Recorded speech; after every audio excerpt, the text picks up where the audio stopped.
Do you remember the first time you watched The Lion Guard and thought, wait, Scar is back? How is that even possible? Well, you're not alone. Today, we're rediving deep into one of the most epic storylines in the entire Lion King universe. Scar's fiery return and the ultimate battle for the Pride Lands. This isn't just a simple throwback. It's a tale of leadership, betrayal, and the very spirit of the Pride Lands hanging in the balance. So, how did the most infamous villain of the Pride Lands make his comeback? It all started with Kion, our brave leader of the Lion Guard. In a moment of anger, trying to save his mom Nala from Jianja's clan, Kion accidentally used the roar of the elders in a way he shouldn't have. This powerful roar, when used with anger, has a dark side. It echoed through the volcano in the Outlands, and with the help of the sneaky Skinkashari in a ritual involving a special staff, the spirit of Scar was summoned back from the flames. He wasn't physically there, but his fiery apparition was just as menacing, ready to plot his revenge. Scar's plan was brilliant in its wickedness. He knew he couldn't take on the Pride Lands alone. So, what did he do? He united all the villains of the Outlands. Han, Sejanas, Ray-Rays, Jackals, Kiboris, Crocodiles, Mazingos, Vulture, and even Ushari the Snikalavam, for the first time, were brought together under one banner. Scar promised them power, territory, and a chance to finally defeat the lions. This created an unprecedented threat. Before, the Lion Guard dealt with separate, disorganized groups. Now, they faced a coordinated army, led by a master strategist. This new alliance, which Scar called his Army of Evil, immediately put the Lion Guard on the back foot. The attacks became more frequent, more cunning, and more dangerous. It was a constant battle of wits and strength. We saw the Lion Guard push to their limits, defending every corner of the Pride Lands from this relentless onslaught. Each episode built upon the last, raising the stakes higher and higher. It was a true test of Kion's leadership and the team's unity. They had to be smarter, faster, and stronger than ever before. One of the most heartbreaking moments of this entire saga was the fall of the Lion Guard's lair. The lair was their sanctuary, their headquarters, their home. But Scar, with this inside knowledge of the Pride Lands, knew its secrets. Using the combined forces of his army, he orchestrated a massive attack that led to the collapse and destruction of this sacred place. It was a huge blow to the Guard's morale, and a powerful symbol of Scar's growing influence. Losing their base of operations left them vulnerable and exposed, forcing them to regroup and rethink their entire strategy. But the darkness didn't stop there. The conflict took a deeply personal turn for Kion. During a critical confrontation, Ushari, acting on Scar's orders, bit Kion. The venom from the snake's bite left a scar over Kion's eye, a cruel mirror of his evil great. But this wasn't just a physical wound. The venom began to affect Kion's mind, making him irritable, quick to anger, and struggling to control the roar. He was fighting a battle not just against Scar's army, but against the darkness growing inside himself. This internal struggle added a powerful layer of drama and made Kion's journey even more compelling. As the conflict escalated, the entire Pride Lands felt the pressure. Resources became scarce. The circle of life was thrown into disarray, and fear began to spread among the animals. It was clear that this was more than just a series of skirmishes. It was an all-out war for the soul of the Pride Lands. This led to the grand finale, the battle for the Pride Lands. It was a massive, climactic showdown where every character we had come to know and love had a role to play. The battle was a spectacle. The Lion Guard, alongside the Pridelanders, and even some unlikely allies they had made along the way, faced off against Scar's entire army at Pride Rock. It was a chaotic and intense fight, with the fate of everyone hanging in the balance. But Kion, even while struggling with the venom, had a moment of clarity. He realized that fighting anger with anger was exactly what Scar wanted. True power, the kind that Rafiki had been teaching him about, came from a different place. In the ultimate moment, Kion faced Scar's fiery spirit. Instead of using the roar and anger to destroy him, Kion used it with wisdom and control. He summoned the great kings of the past, who judged Scar for his disruption of the circle of life. They didn't destroy him with fire, but with Rhine, extinguishing his spirit and finally bringing his reign of terror to an end. It was a profound lesson. True victory isn't about destruction, but about restoring balance. But the victory came at a cost, with Scar defeated. Kion's Scar and the Venom's effects remained. He knew he couldn't lead the guard effectively while battling his inner demons. This led to a difficult but necessary decision. The Lion God had to leave the Pride Lands and journey to the Tree of Life, a legendary place of healing, to cure Kion. This set the stage for the third and final season of the show, a whole new adventure in a whole new land. Looking back, the battle for the Pride Lands was more than just an exciting plotline.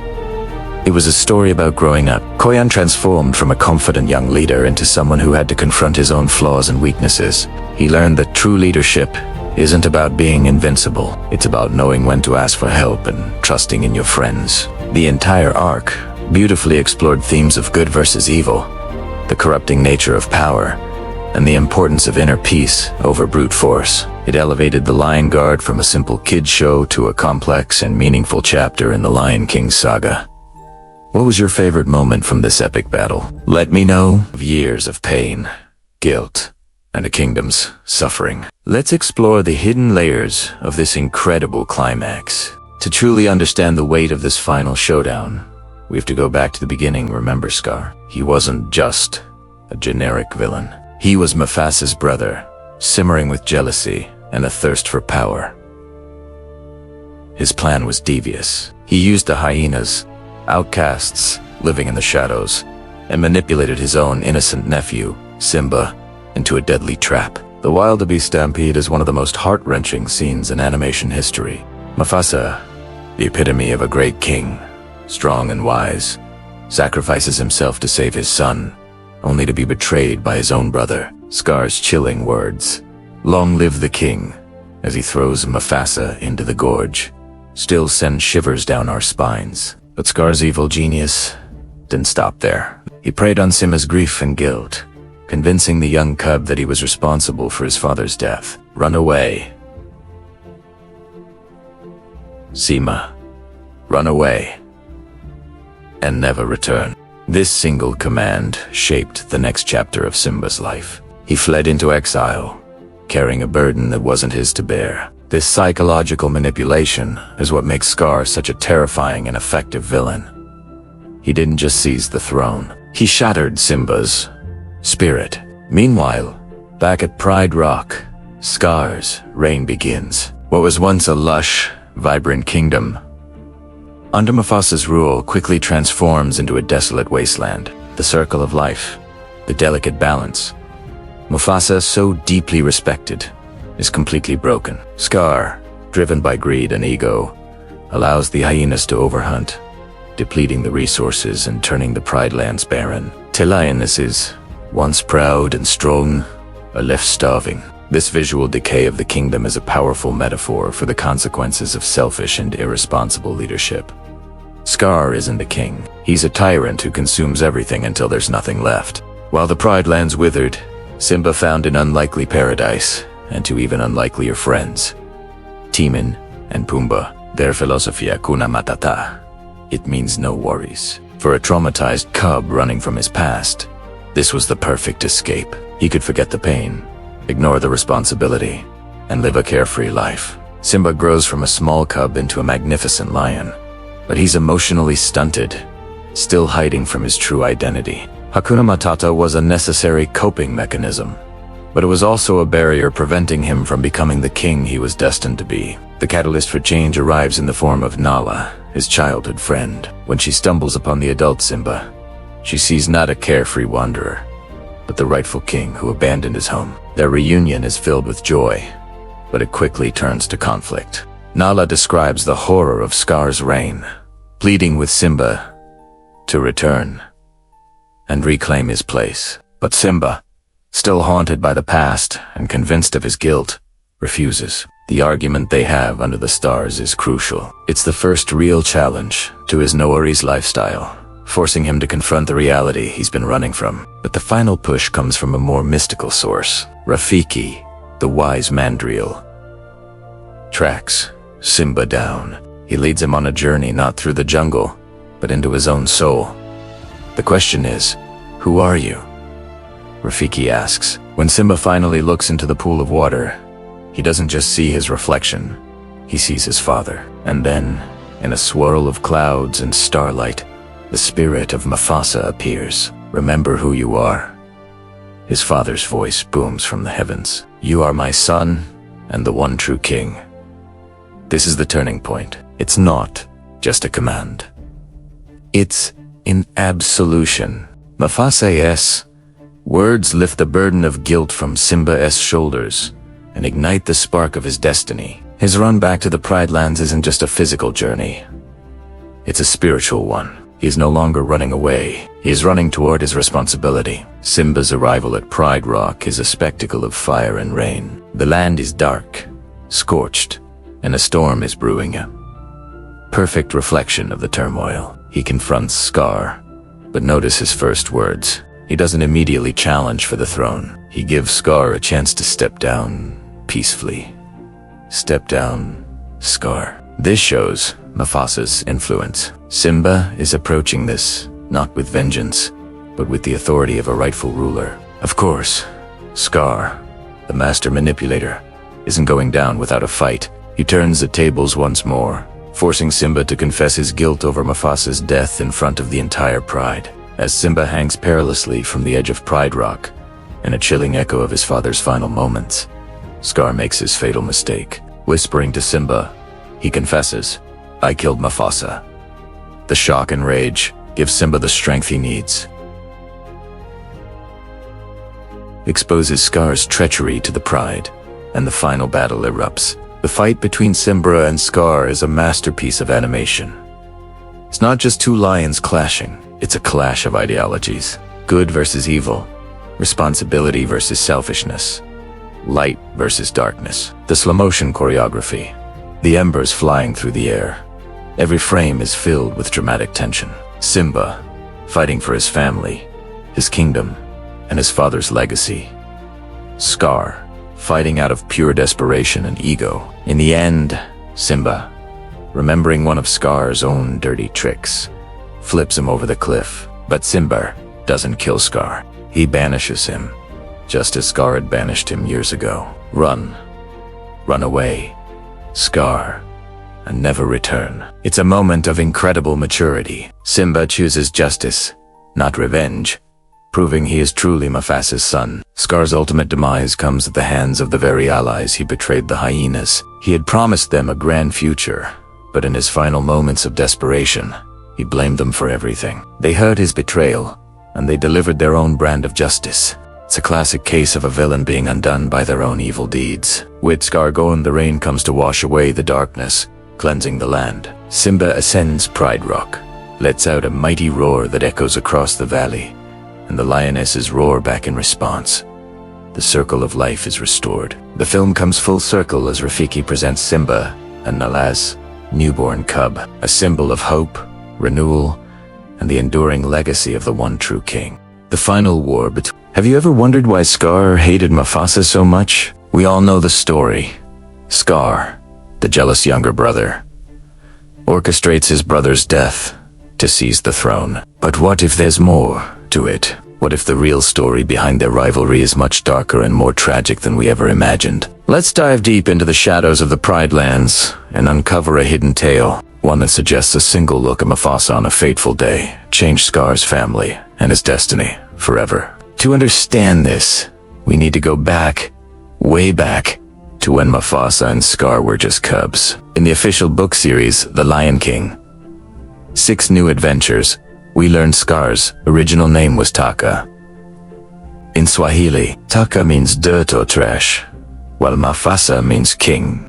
Can you imagine growing up with a name like Trash while your brother is literally named King? The favoritism from their father, King Ahadi, was clear from the very beginning. Mufasa was the golden child, destined for greatness, while Taka was the overlooked second son. This set the stage for a lifetime of resentment. The books paint a picture of a young Taka who wasn't inherently evil. He was just a cub desperate for his father's attention and approval. He'd tried to impress a Hadi, but every attempt seemed to backfire. One story tells of a Hadi promising to go hunting with both his sons, a rare chance for Taka to bond with his father. But then, King Duties called. Mufasa, ever the responsible one, understood. Taka, however, felt betrayed and abandoned once again.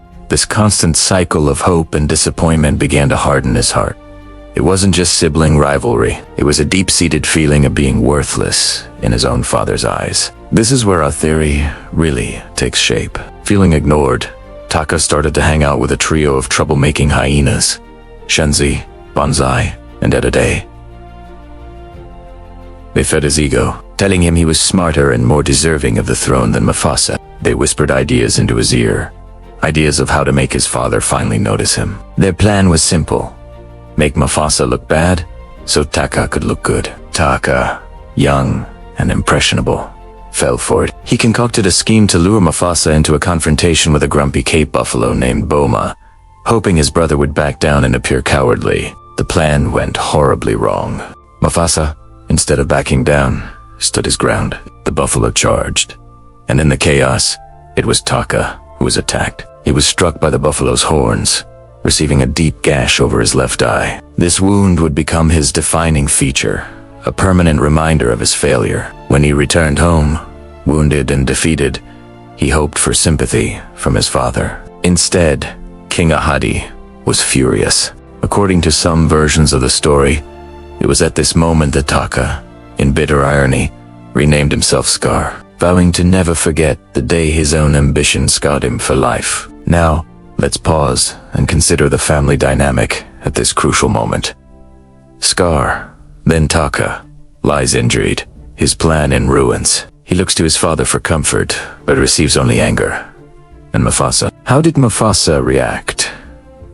The official story tells us Mufasa was the noble one. But let's imagine the scene from Scar's perspective. He sees his brother, the perfect son, standing there, unharmed. He sees the look on Mufasa's face. What if that look wasn't one of concern? What if, in that moment of pain and humiliation, Scar saw a look of pity? Or worse, a look of quiet disappointment. Have I told you so? For someone as proud and insecure as Scar, a look of pity from his perfect brother would have been more painful than the physical wound itself. It would have confirmed all his worst fears, that he was weak, foolish, and truly inferior to Mufasa. That single look could have been the final straw, the point of no return. It wasn't just about the throne anymore. It became personal. Every time he saw Mufasa, he would be reminded of that look, of his failure, of the deep, unbridgeable chasm between them. The scar on his face became a symbol of the emotional scar on his soul. From that day forward, their relationship was irrevocably broken. Scar's resentment festered, turning into a cold, calculating hatred. He saw Mufasa's every success as a personal insult. Mufasa's marriage to Sarabi, the birth of Simbeach, event pushed Scar further into the shadows, reinforcing his belief that the world and his own family had cast him aside. He was no longer Taka, the cub who wanted his dad's love. He was Scar, the villain waiting for his chance to take what he believed was rightfully his. This theory adds a tragic layer to Scar's character. It doesn't excuse his horrific actions, but it does make them more understandable. He becomes a product of his environment, a victim of neglect and favoritism who is pushed down a dark path.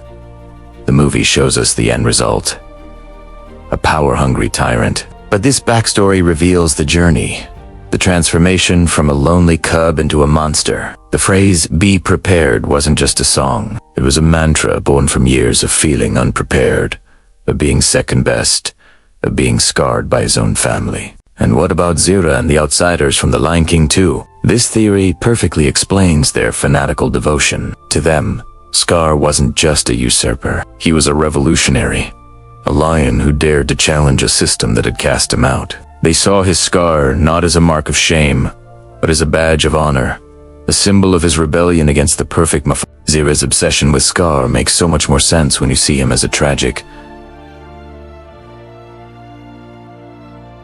So, the next time you watch The Lion King, look closely at Scar. Look beyond the sneering villain and see the lonely cub named Taka. And remember that sometimes the deepest wounds aren't the ones you can see. Sometimes a single look is all it takes to change a family and a kingdom forever. It's a powerful reminder of how small moments of cruelty or indifference can create the biggest monsters. What do you think? Does this change how you see Scar in his relationship with Let me know your theories in the comments below. Thanks for watching, and don't forget to like and subscribe for more deep dives into your favorite stories. See you next time.